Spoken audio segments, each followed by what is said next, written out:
Hi friends, in our time together today, I'm introducing the carol Ding Dong Merrily on High for us to play on our low and high D whistles.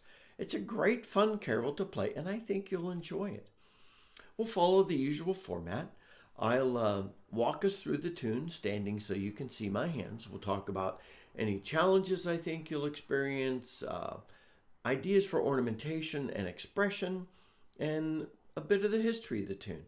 And I'll add a link at the top of the notes to this video so that you can access the page on my website from which to download the music and tabs for this carol if you'd like to use those. The tune used as a carol has a verse and a chorus, and so I'll play through each of those slowly, individually, and then we'll go through the entire tune just a smidge faster in the play along with Scott section. So here is the verse.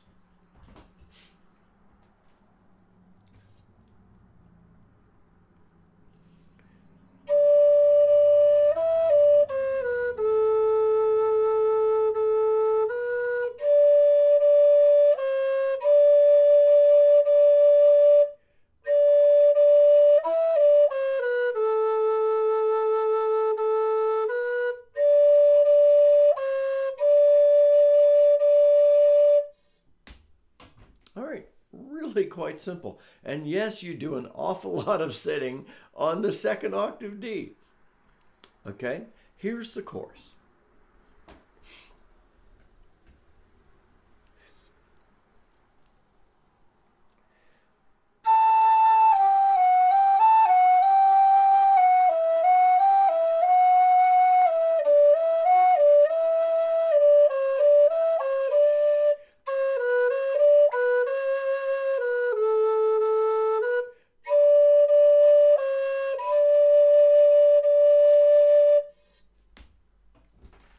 All right, so the pattern on the chorus, it starts off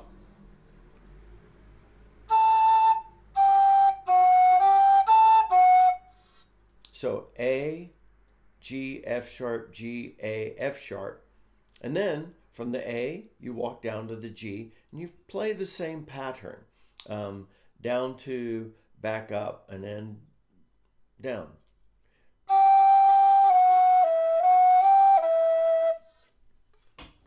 And you walk that down. So I'll just a little faster. I'll play the whole carol in the play along with Scott section.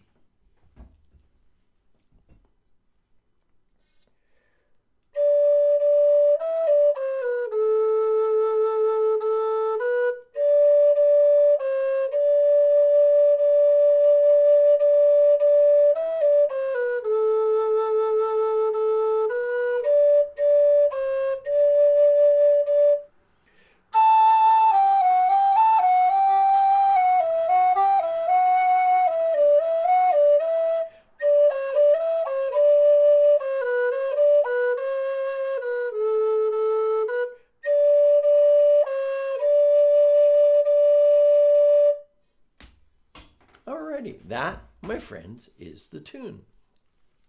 So go through where I introduce the verse and where I introduce the chorus, and I'm playing it more slowly to really learn how each of those flows. And then come back to the play along with Scott section, play it with me a few times, and you may actually be familiar enough with the carol to just find it on your own, which is always a fun thing to try and do.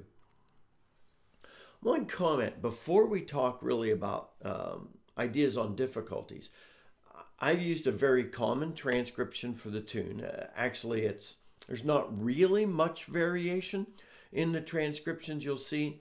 However, the tune was originally written. I'm getting into leaning to the history now. I'll touch on that in a bit again, but I just want to say when the tune was originally written, it was simply one continuous flow.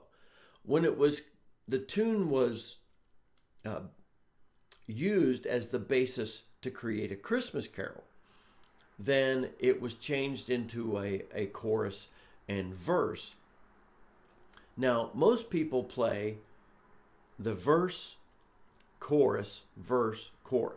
Now, some folks, when they're playing it as an instrumental, you'll see that they play the verse and then the chorus twice. And so that's why you might see that done. Now, there aren't tons of difficulties with the tune. In the verse part, you really do need to add ornamentation in. We'll get to the ornaments in a minute, because you're playing the D so much. And actually, the verse ranges between the second octave E and the first octave A. So that's not a huge range. Really interesting. From a difficulty standpoint, though, when you're going to have to work on playing the second octave A at the start of the chorus. So, some people say don't work on those higher notes. I say learn them, because that will always help.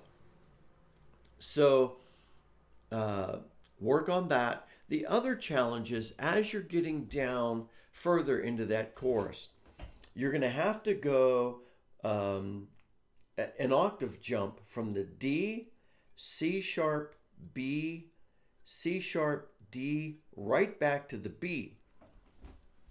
What a lot of folks do is, if you're able to play the second octave B by leaving all 6 holes covered and just changing your breath pressure, then that's a little easier to do there. Let me show you.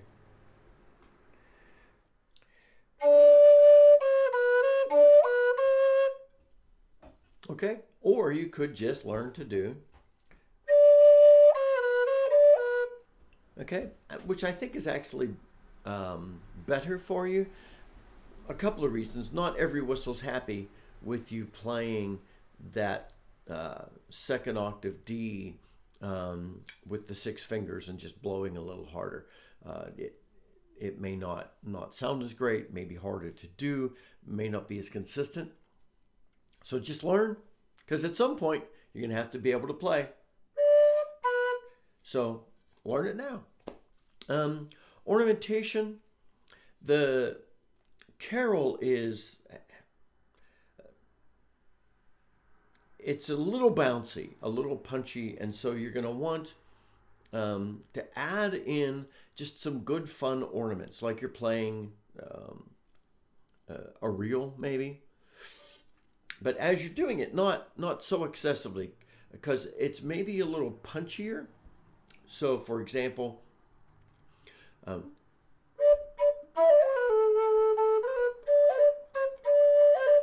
so like ornaments that are going to accent the bounciness of the tune. And you can even think about the emotion you're creating with the ornaments. Like, how do you want to enter it? Do you want to just have a cut going in? Or do you want a roll? What do you want to do? You could even start off open C sharp and then. So there are all kinds of things you could do. So experiment with that, but choose ornamentation that punctuates the bouncy flow of this great tune. Thinking about the history, speaking of the bouncy tone, this started off as a French dance tune that had a lot people in a circle. There was like a step and a hop, and then a step and a hop, and the other direction, and then a few times that I've watched some videos of people explaining it. It looks kind of fun, but it was a 16th century French dance tune, and fairly intricate steps and everything, but in a circle. Then in the early 20th century, an Anglican priest, George Woodward, along with Charles Wood, worked together to write Christmas carols. And as you often do, you grab some old tunes. And so they used this old French dance tune as the tune for the words to Ding Dong Merrily on High. And you can look them up. They're kind of fun. And so it's a good carol for us to know to play.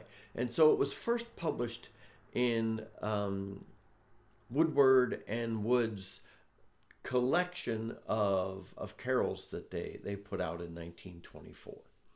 So anyway, I hope, my friends, you really enjoy learning and playing the carol Ding Dong Merrily on High. Until next time, this is Scott Shade. Happy whistling, friends.